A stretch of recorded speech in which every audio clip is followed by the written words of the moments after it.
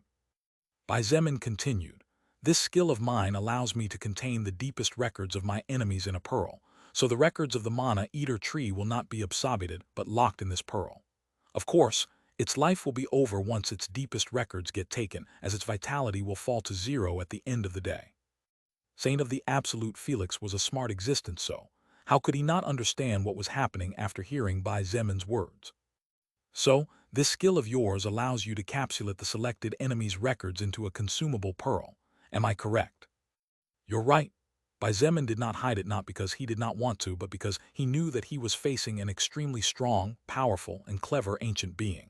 So far, the Saint of the Absolute had been reasonable, but Bai Zemin could not say for sure what his attitude would be if Bai Zemin lied to him. At this critical moment, Bai Zemin could not afford to antagonize the Saint of the Absolute no matter what. This was because he was already quite worn out after fighting for hours against the mana-eater tree, and with soul manipulation still in effect, there was no way Bai Zemin could upgrade other skills to fight against an extremely fast and agile enemy such as the Saint of the Absolute. If Bai Zemin and the Saint of the Absolute clashed today, Bai Zemin's chances of victory would be extremely low. Therefore, he had to be careful without letting the other party see weakness in him. After thinking about it for a few seconds, Saint of the Absolute Felix nodded. All right, let's have it your way in that case. You two damned good-for-nothing bastards. After successfully regenerating its right hand, the mana-eater tree immediately exploded in fury. Keep talking and deciding about other one's life while you still have mouths to talk. The giant monster suddenly leaned its body forward and easily grabbed a mountain about 1,000 meters high. The ground rumbled as the plant-like beast roared, and with a strong pull it managed to tear the entire mountain loose. The mana-eater tree grabbed the mountain as if it were a normal stone, and with great strength split it in two before throwing both pieces towards Bai Zemin and the Saint of the Absolute. Instead of taking the attack head-on, Saint of the Absolute Felix seemed to be more willing to use his high agility and movement speed to get out of trouble. The same dark blue light circled the edges of his pigeon wings, and his body disappeared from its previous position before appearing more than 500 meters away. After dodging the attack of the furious mana-eater tree, the Saint of the Absolute turned to look at Bai Zemin, but when he saw that the young human had no intention of dodging, he was astonished. Even if it was just a mountain split in half, it was still being thrown by a giant monster thousands of feet in the air. Bai Zemin naturally preferred to dodge the attack instead of taking it head-on. It was just that he decided to take this opportunity to display his abilities a little. Only then would he feel more assured that the Saint of the Absolute would think 3 times before trying to attack him. With his hand extended outward, Bai Zemin used gravity manipulation and what little spatial knowledge he had to raise a barrier in front of his body. Boom! Half of the mountain thrown towards Bai Zemin seemed to meet some sort of invisible wall, and when it was only 20 meters from crushing his body, it exploded into millions of pieces. Rumble! Saint of the Absolute Felix's eyes narrowed slightly, and a glint of caution shone in his clear pupils. Although he didn't know what skill the other party used, it was clear that it was something related to one of the most powerful and terrifying laws in the world, the law of space. Saint of the Absolute, you take care of holding back the mana-eater first. I have other things to do, Bai Zemin shouted before flapping his wings vigorously. Why? When Felix came out of his inner thoughts after hearing his temporary ally's request, it was already too late to say anything. This was because Bai Zemin did not wait for a reply from him, and after dodging the swing of the mana-eater tree's giant hand, he disappeared beyond the sea of flames at the enemy's head. The Saint of the Absolute smiled bitterly and shook his head as he muttered to himself. Unfortunately, the mana-eater tree was not a vegetarian despite being a giant plant, so Felix had no time to grieve at all. Die. Soon, the two terrifying level 400 soul evolvers began to fight in earnest. In the distance, 40% of the Russian troops lost their lives in the first 5 minutes, as they couldn't get away in time before being hit by the lingering power that spread out in a fan shape everywhere. The sky rumbled as the Saint of the Absolute slashed with his sword, releasing rays of white light from his fingers and the blade of his precious weapon. When his attacks failed to hit their target and struck the mountains in the distance, it didn't matter if it was a mountain 100 meters thick or 300 meters thick. They were all pierced from side to side by the rays of energy shot by him. The earth sank and wailed with every step the Mana Eater tree took. A single footstep of it gave birth to craters over 3,000 meters wide and at least 7 kilometers long. There were countless beasts that were trampled to death by the Mana Eater tree, as each movement of its legs meant a new battlefield due to its enormous size. More than 50 kilometers away, Christina watched the combat between two beings of disproportionate size. Her clothes were gone, and her beautiful body looked even more beautiful now that it seemed to be made of divine crystal. Although she had no way of following the movements of the Saint of the Absolute, she could still see the giant Mana Eater tree swinging its hands and slashing with tens of thousands of giant branches in the air. Occasionally, one of those branches would fall to the ground after being struck by a ray of white light, but not even 2 minutes later, a new one would grow back. No one of the two was weaker than the other, but their strengths clearly differed. Agility and magic versus stamina and vitality. Bai Zemin quickly returned to the head of the Mana Eater tree and immediately headed to where the girls were. Seeing him return, Shangyu and Xinyu asked with some caution, "Hey, little king, that Saint of the Absolute really is our ally." They had all heard the conversation earlier. The fact that Bai Zemin accepted an alliance with another living being meant that the other newcomer party was really powerful, and worst of all, they had seen the flash of white light that cut off the Mana Eater tree's giant hand. Only until the Mana Eater tree falls. After clearing out the common enemy, we and him might not be enemies right away, but we definitely won't be allies.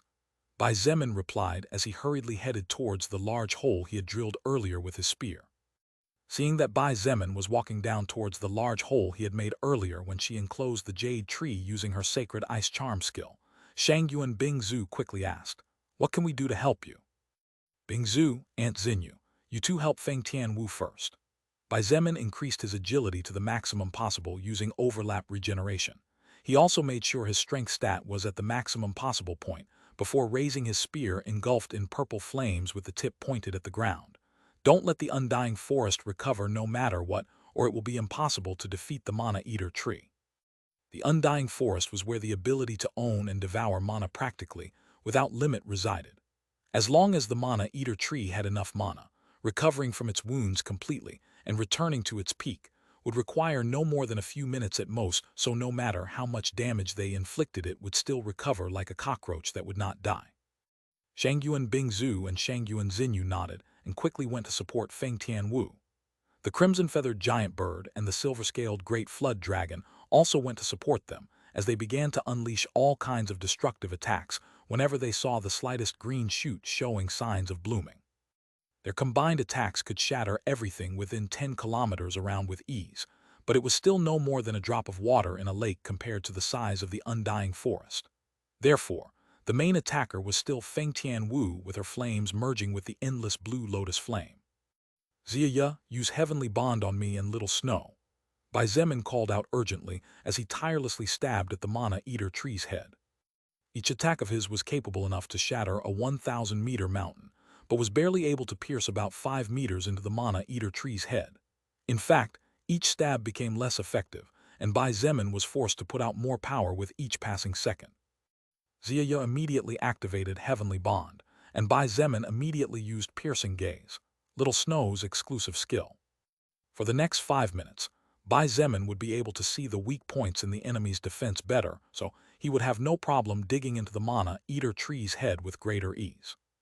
Meanwhile, Xia stayed around the ever-deepening pit, and every time a root appeared underground trying to stop or disturb Bai Zemin, she took it upon herself to turn it into ashes using her magic skills. After 15 minutes, and with his body bathed in sweat, Bai Zemin could not help but feel joy in his heart. The Mana Eater tree was truly the worst opponent one could have.